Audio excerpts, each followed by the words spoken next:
Hello बेटा, एक बार फिर से आपका स्वागत है मेरे साथ, ठीक है, बिजनेस स्टडी की क्लास में। और आज हम जो करने वाले हैं बेटा, वो करने वाले हैं बिजनेस स्टडी का पीवाईक्यू, ठीक है। और ये पीवाईक्यू जो है आपका ये 23 का, ठीक है मतलब 2023 का पीवाईक्यू है। ये मैं आपको पूरा कराने वाला हूँ और इससे क्या होगा ना, आपको एक आइडिया हो जाएगा कि किस तरीके से बिजनेस स्टडी का पेपर आता है। बस सिर्फ आइडिया के लिए मैं करा रहा हूँ, ठीक है। ऐसा कुछ नहीं है कि इसमें से आपके क्वेश्चन आएंगे पेपर में या कुछ, ठीक है। बस आपको मैं इसलिए करा रहा हूँ ताकि आपको एक आइडिया हो जाए। और हाँ, इस पेपर से कुछ 4-5 क्वेश्चंस भी आ सकते हैं, कुछ आ सकते हैं। रीजन क्यों? क्योंकि ना ये पीवाईक्यू जो है वो आपका कम से कम 2 इयर्स प्रीवियस का है, तो इस वजह से तो चांस है इसमें से आने का। तो आप इसको अच्छे से देख भी लेना और सबसे मेन चीज आपको तरीका पता लग जाए किस तरीके से पेपर को सोल्व करना है। तो चलो स्टार्ट करते हैं इस पीवाईक्यू को जल्दी से। तो जैसे कि बेटा जी जल्दी से देखो, आप पहला क्वेश्चन क्या दिया है। पहला क्वेश्चन दिया है हमारा नॉर्मल सा द नेक्स्ट स्टेप, ठीक है, in the selection process after selection decision. Selection process के बाद सिलेक्शन डिसीजन, ठीक है, के बाद कौन सा स्टेप आता है, कौन सा मतलब टेस्ट आता है, वो आता है मेडिकल एग्जामिनेशन। ओके, इसका आंसर हुआ बी। क्लियर।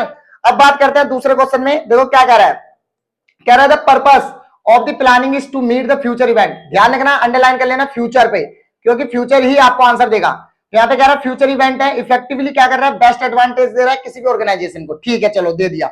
तो यहाँ पे कह रहा है इस स्टेटमेंट में कौन से फीचर को हाईलाइट कर रहा है प्लानिंग के। सिंपल चीज है, फ्यूचर की बात हो रही है, ऑब्वियसली बात है फ्यूचर के ही, ठीक है, मतलब उसके फ्यूचर के फीचर्स को ही हाईलाइट कर रहा है यहाँ पे ये। तो बिल्कुल प्लानिंग इज फ्यूचरिस्टिक होती है, ये आपको पता है, तो वो यहाँ पे ये दिखा रहा है। तीसरा क्वेश्चन देखो, ये क्वेश्चन दोबारा रिपीट हो सकता है। आइडेंटिफाई करने के लिए कह रहा है एक्सटर्नल सोर्सेज, ठीक है, रिक्रूटमेंट की, जो इस इमेज में दिखाई है। अब अभी यहां देखो, नोटिस करो, फैक्ट्री गेट है, उसके ऊपर ये क्या लगे हैं, कुछ टेम्पलेट लगा रखे हैं इन्होंने, रिक्वायर्ड मर्चेंडाइजर और सोसाइटी गार्ड, ये सब हमें चाहिए, ऐसा गेट पे लगा रखे हैं, ना कि कोई एडवर्टाइजमेंट कर रहे हैं ना कुछ कर रहे। तो चलो देखते हैं, इसका मतलब ये डायरेक्ट भर्ती होनी चाहिए, डायरेक्ट रिक्वायरमेंट है, बिल्कुल। तो डायरेक्ट ये देखो, इसका आंसर डायरेक्ट रिक्वायरमेंट। डन। चलो फोर्थ क्वेश्चन देखो क्या कह रहा है। फोर्थ क्वेश्चन देखो, थोड़ा सा बड़ा है और आप देखोगे कितना बड़ा क्वेश्चन एमसीक्यू में। बिल्कुल देखो, कार्टूनी प्लैनेट है एक, इस well known indoor playground. Cartoony Planet के अंदर एक प्ले है, ठीक है, मतलब प्ले ग्राउंड है जो इंडोर है उसके, और ऑर्गेनाइज पार्टी, वहां पे एक ऑर्गेनाइज की जा रही है पार्टी, किसके लिए, चिल्ड्रंस के लिए, in Noida. And it has many play station, वहां पे बहुत सारे प्ले स्टेशन भी है, ऑर्गेनाइजिंग वेरियस एक्टिविटीज, ठीक है, बच्चों के लिए बहुत सारी एक्टिविटीज करी जा रही है ताकि बच्चे मजे कर सके, और इंक्रीज कर रहे हैं number of childrens visiting the Cartoony Planet, और बहुत सारे बच्चों वहां पे जा भी रहे हैं न्यू डोर प्ले ग्राउंड के लिए, और नेम है उसका tiny tot and house. Came up with the advance swing, और वहां पे झूले वगैरह भी है, प्ले स्टेशन भी है, ठीक है, और एंटरटेनमेंट एक्टिविटी है कार्टूनी प्लैनेट पे। तो to complete and with the newly opened indoor playground, और ये कंपिटिटिव जो है mainly open indoor playground से है। तो यहाँ पे Cartoony Planet also added the some advance swing, और कुछ एडवांस स्विंग भी है वहां पे, क्लियर, झूले वगैरह, एंड एंटरटेनमेंट एक्टिविटीज भी है जो अट्रैक्ट कर रही है किसको, बच्चे को। तो यहाँ पे कह रहा है अब इंफॉर्मेशन क्या, कौन सा फीचर बता रही है बिजनेस का, यहाँ पे वो देखना है, कौन सा एनवायरमेंट है यहाँ पे। ऑब्वियसली बात है, हर चीजों का यहाँ पे देखो चेंज करा गया है, ठीक है, हर चीज एडवांस लगाई जा रही है, तो यहाँ पे डायनेमिक इन्वायरमेंट दिखा रहा है, ठीक है, तो डायनेमिक नेचर है बेटा एक तरीके का। क्लियर। पांचवा क्वेश्चन कह रहा है the obligation of subordinate to properly perform. Obligations मतलब सब सबऑर्डिनेट जो है वो अपनी अपनी रिस्पॉन्सिबिलिटी पूरी तरह से क्या कर रहा है, सही से निभा रहे हैं, जो उनको ड्यूटीज असाइन करी वो सारी। तो इसका मतलब सिंपल चीज है, यहाँ पे ऑब्लिगेशंस की बात हो रही है, रिस्पॉन्सिबिलिटी, जहां पे ऑब्लिगेशंस की बात हो, ध्यान रखना, ये वर्ड याद रखना, ऑब्लिगेशन मतलब ड्यूटीज या रिस्पॉन्सिबिलिटी होती है, जहां ऑब्लिगेशन हो मतलब रिस्पॉन्सिबिलिटी की बात की जा रही है। ओके, तो रिस्पॉन्सिबिलिटी आंसर हुआ। अब कह रहा है Dolma and Una were the gardener, ये दो गार्डनर है बेटा, and beat the decade of the hands on the experience, and they were the first one to recognize the need of indoor garden especially for plant lover living in the apartment। सबसे ज्यादा plant lover जो है उनके लिए ज्यादातर specially यहाँ पे तैयार किया जा रहा है। दे टुक एडवांटेज, और ऐसा advantage opportunity to decide the offer beautiful designing ideas of the indoor gardening, indoor gardening के लिए, डिजाइनिंग के लिए थ्रू द दियर, ठीक है, इनोवेटिव वेंचर्स, ताकि इनोवेटिव वेंचर्स कर सके माई स्पेस में। माई स्पेस क्या करता है, क्रिएटिव आइडियाज देता है गार्डन वॉल्स के लिए, हैंगिंग के लिए, ठीक है, और window garden, book and slab garden, सबके लिए, मतलब ये नए नए इनोवेटिव आइडियाज देता है। तो यहाँ पे देखो क्या कह रहा है कि सिचर there one no competitor, competitor कोई भी नहीं है यहाँ पे, and they soon become the first, ठीक है, लीडर इन द मार्केट, मतलब फर्स्ट लीडर है, फर्स्ट एडवांटेज या फर्स्ट मूवर हुआ इसका मतलब ये, ठीक है, इससे पता लग रहा है सब क्योंकि कोई कॉम्पिटिटर नहीं है, पहला बंदा है इसलिए। तो यहाँ पे कौन सी इंपोर्टेंस जो है बिजनेस की, ठीक है, वो हाईलाइट हो रही है इस एनवायरमेंट के अंदर। Business environment help to be firm to identify trades और अर्ली वार्निंग सिग्नल, या बिजनेस एनवायरनमेंट हेल्प करता है टैपिंग द यूजफुल रिसोर्स, या बिजनेस एनवायरनमेंट इनेबल करता है फार्म को आइडेंटिफाई अपॉर्चुनिटीज, ठीक है, या getting the first mover advantage. बिल्कुल फर्स्ट मूवर एडवांटेज, जैसे कि मैं आपको बता चुका हूं, पहली बार कोई बंदा कर रहा है तो इसका मतलब यहाँ पे आंसर हुआ फर्स्ट मूवर एडवांटेज, ठीक है, सी। चलो आगे देखते हैं, बहुत आसान आते हैं, जल्दी जल्दी सोल्व हो जाएंगे, ध्यान से समझोगे तो।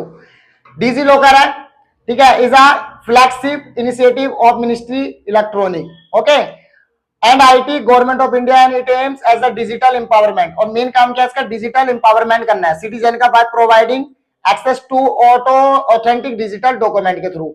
सचा एकेडमिक सर्टिफिकेट जो है वो इशू करता है डिफरेंट एग्जामिनेशन। चलो डिफरेंट एग्जामिनेशन कर रहा है, जैसे कि board, driving licence, vehicle registration etcetera, digital format में।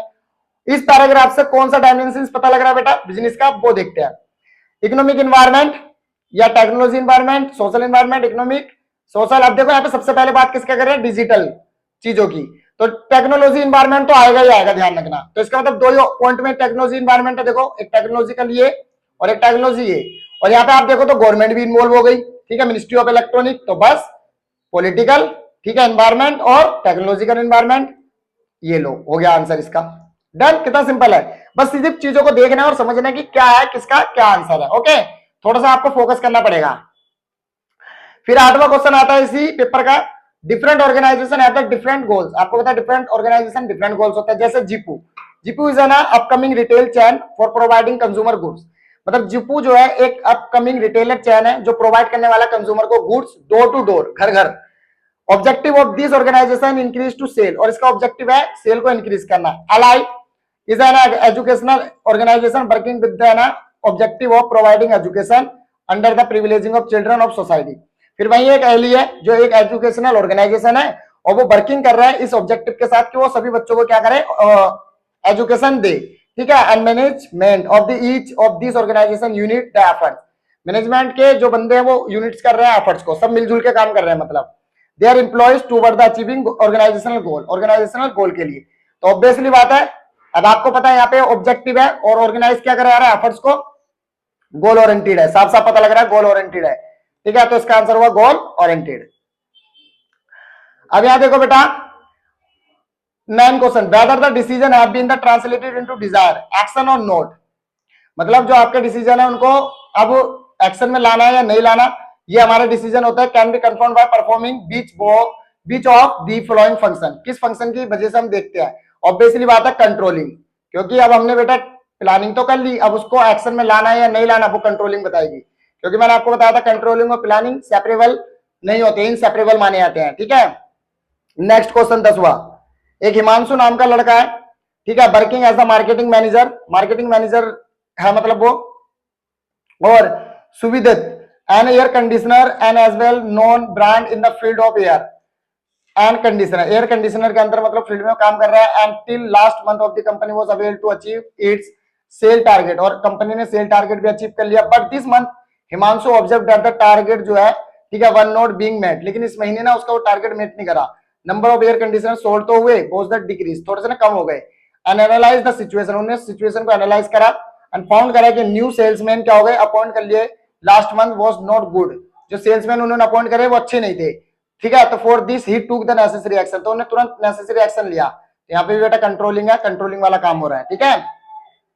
चलो अब इसका the activity whose the outcome not only improve the job, ऐसी एक्टिविटीज है जिनका आउटकम आ रहा है पता क्या, कि परफॉर्मेंस हो रही है, काम हो रहा है, पर परफॉर्मेंस अच्छे से नहीं हो रही, but also help the individual in the progress toward the maturity और actualisation there potential capacity is known as.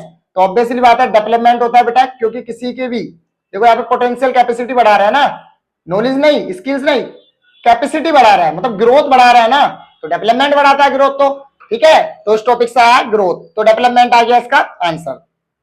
Next question, statement बन दिया है, कह रहा कॉन्सेप्ट ऑफ प्रोडक्ट रिलेट करता है to no only the physical out product but also the benefit offered by it from the customer points of view, ठीक है। चलो statement 2, concept of the product does not include the extended product by the way of after the sale service, बिल्कुल गलत।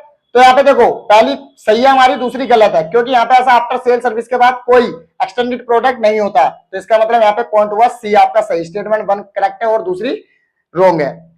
Matching आ गई, matching का मैं direct बता देता हूं, देखो आंसर ए होगा, ठीक है। अब आप स्क्रीनशॉट ले लो, लेना है तो आपको, देखो ये है मैचिंग, क्लियर, क्योंकि बहुत टाइम लग जाएगा, लंबा हो जाएगा ज्यादा काफी फिर वीडियो। अब यहाँ पे देखो फिल करना है बेटा, refers to increase in the profit earn by the equity share holders, मतलब प्रॉफिट में इंक्रीमेंट हुआ है और अर्न करा हुआ है इक्विटी शेयर होल्डर ने due to percent of fix capital charges, ठीक है, लाइक इंटरेस्ट। तो बस अब यहाँ पे चार्जेस लगे हैं ना, ठीक है, अब वो भी इंटरेस्ट जैसे, तो ट्रेडिंग ऑन इक्विटी हो रहा है यहाँ पे, ठीक है।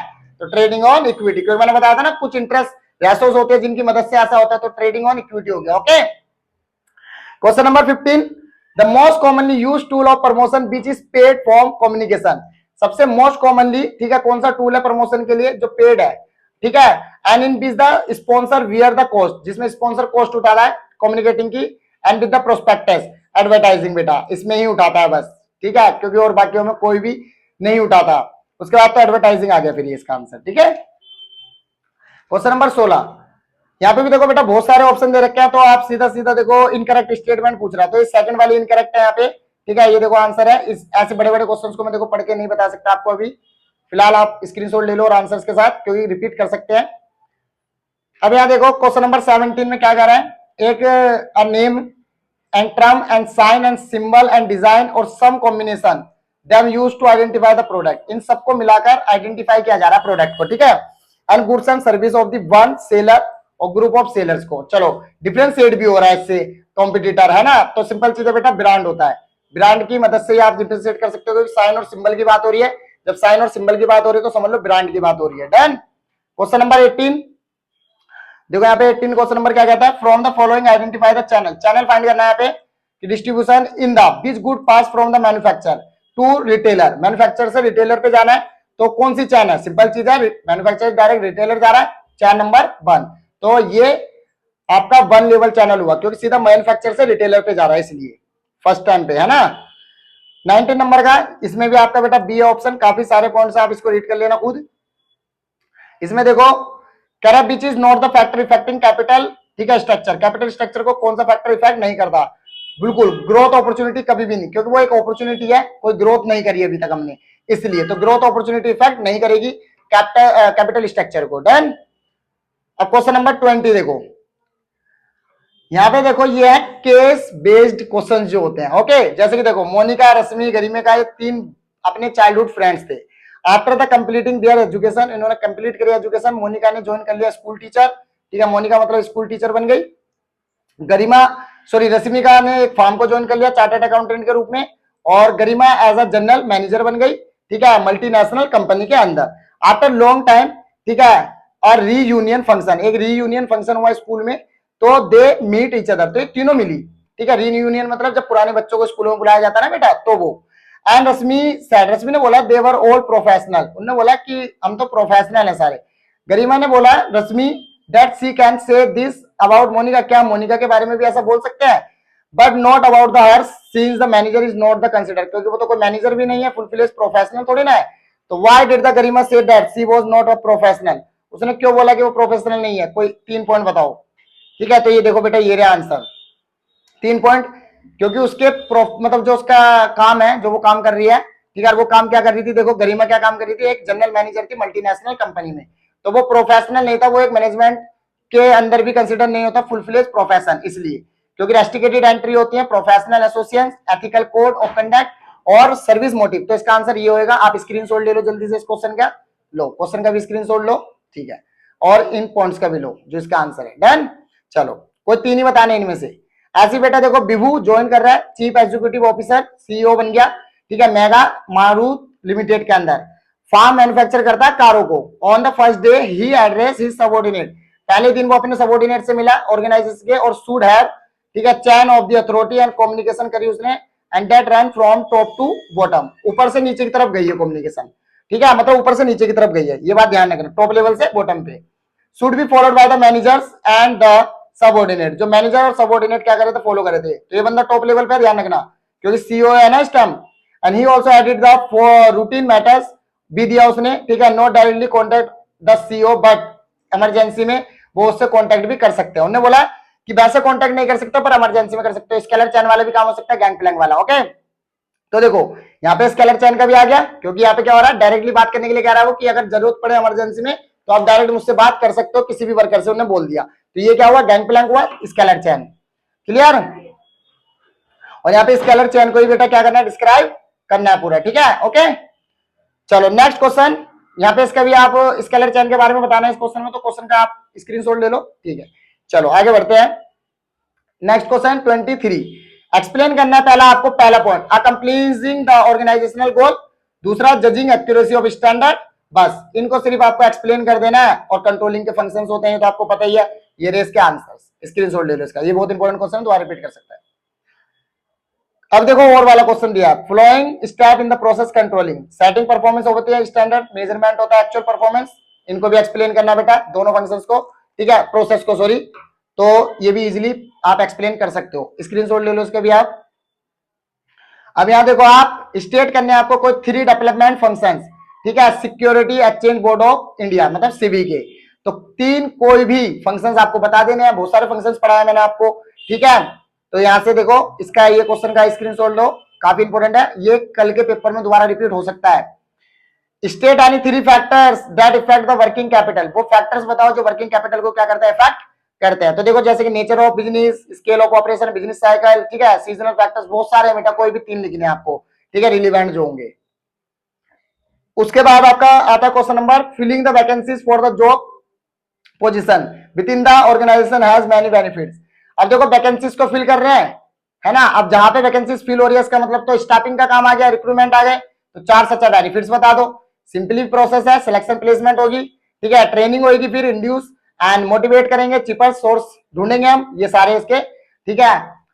मतलब एक तरीके से मान लो ये सच्चा बेनिफिट्स हो गए 4 जिससे हम ले सकते हैं। फिलिंग द वैकेंसीज ऑर्गेनाइजेशन के अंदर ही करना है, मतलब इंटरनल, देखो कह रहा है विद इन द ऑर्गेनाइजेशन, तो इंटरनल वाली सोर्स यूज हो रही है यहाँ पे, ओके, उसके फायदे बताने हैं। अब हम बात करेंगे बेटा यहाँ पे staffing not only help in the discovering, यहाँ पे कह रहा है स्टाफिंग जो है डिस्कवरिंग और ऑप्टनिंग करने में ही मदद नहीं करती जॉब को, but also insure the some more benefits, इसके अलावा और भी बेनिफिट्स देती है वो। तो बस 4 बेनिफिट्स बता दो, जैसे कि परफॉर्मेंस को बढ़ाती है, और कंटिन्यूस सर्वाइवल रहती है ग्रोथ के लिए, ऑप्टिमम यूटिलाइजेशन होता है, इंप्रूव होता है जॉब सेटिस्फेक्शन, ठीक है। तो ये क्वेश्चन है और ये आंसर है इसका।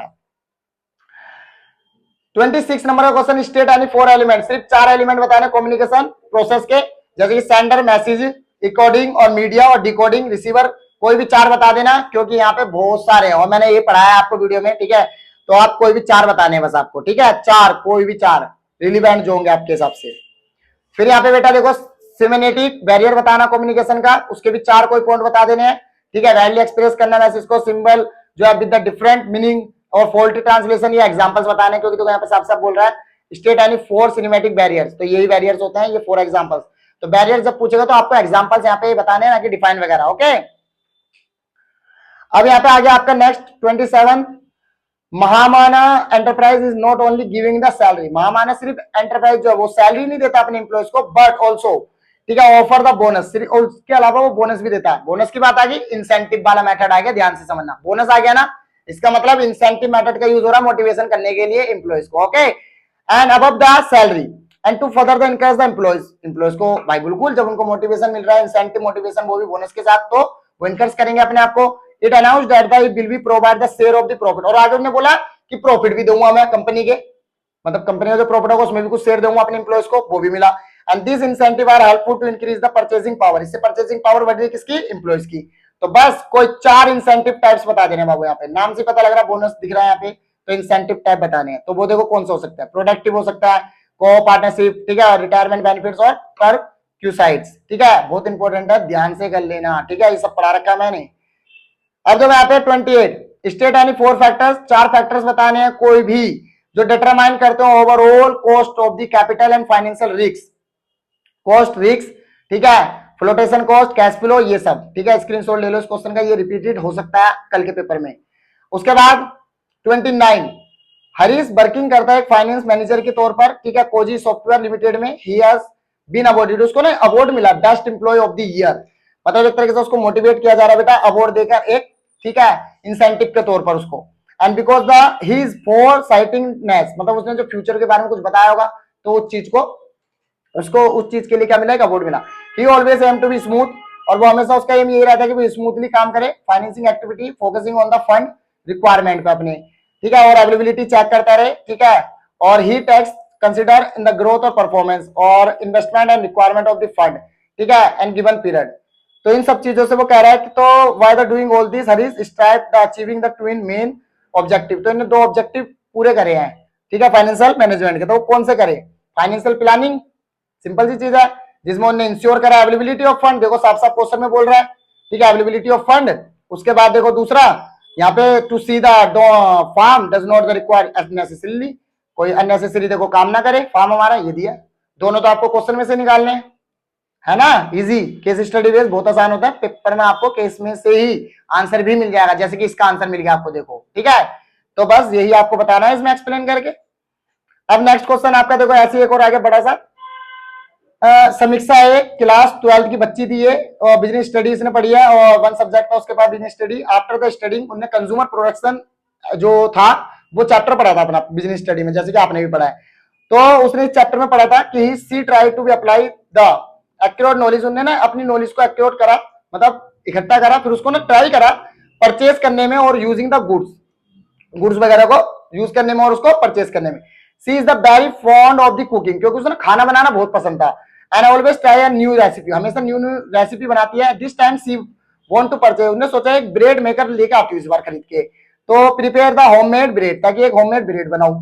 तो सी चेक्ड ऑनलाइन, उन्होंने ऑनलाइन चेक करा, वेरियस ब्रांड, बहुत सारी ब्रांड दिखी उसे ब्रेड मेकर की इन द मार्केट, एंड कंपेयर करा फिर उसने prices, and so that the intelligent and wise choice can be made.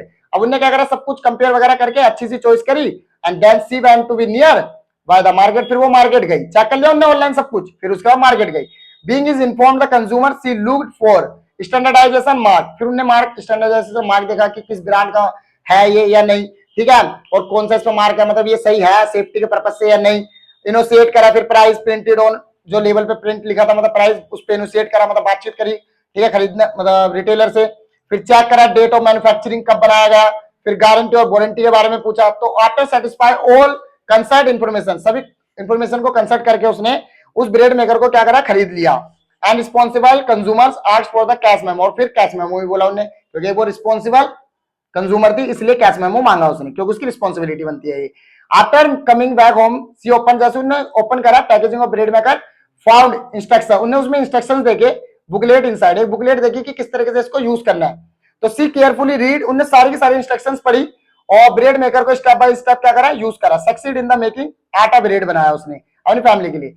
समीक्षा हैज फुलफिल्ड मैनी रिस्पॉन्सिबिलिटी, उन्होंने बहुत सारी रिस्पॉन्सिबिलिटी फॉलो करी है, तो सारी रिस्पॉन्सिबिलिटी आपको यहाँ पे बतानी है। सबसे पहले वो अवेयर थी, क्या कुक करा था उन्होंने ऑनलाइन, फिर उन्होंने एक स्टैंडर्डाइज गुड लिया था, सही गुड, फिर उसने लर्न करा सारा रिस्क जो भी उसकी बुक में बताया गया, फिर असेट योरसेल्फ फेयर डील, और उन्होंने एक सही डील भी करी थी कैश मेमो लेकर। तो ये सारे के सारे उसमें फीचर्स दिख रहे हैं, आपको वहां से उठा के लिख देने हैं बस।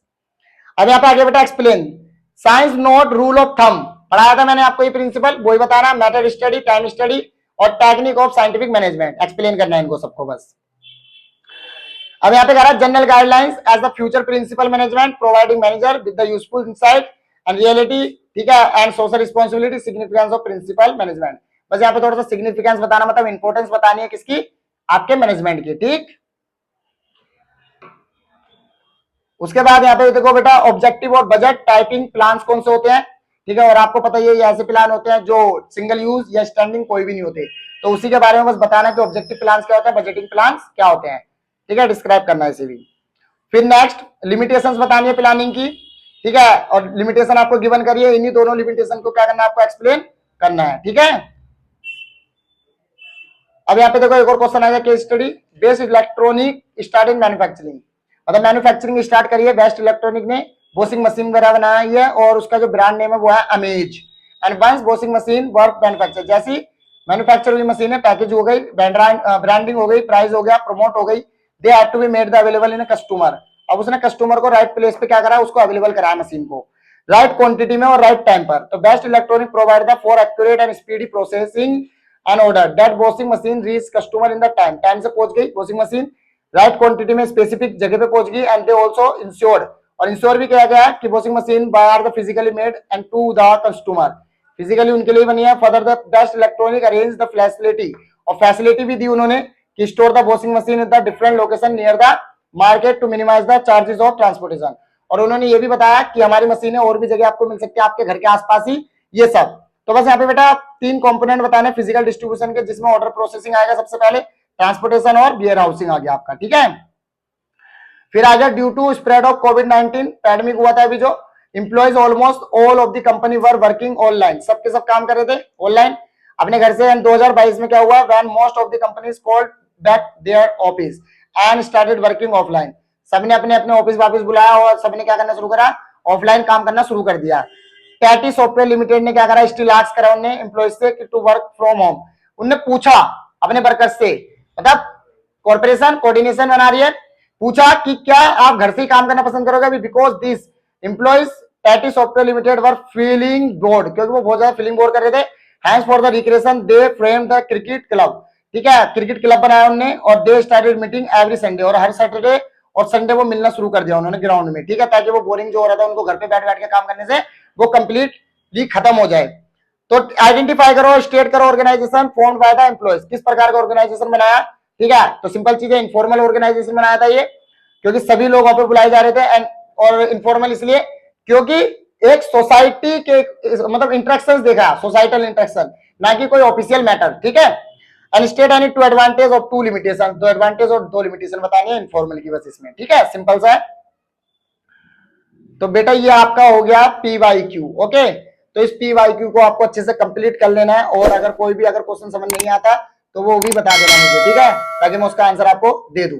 क्लियर? तो चलो अब हम मिलेंगे नेक्स्ट, ठीक है, और इंपॉर्टेंट टॉपिक के साथ। और रात को जो आपका पेपर लीक होगा BST का, उसे भूलना मत देखना, ठीक है। चलो मिलते हैं, तब तक के लिए आपको बाय।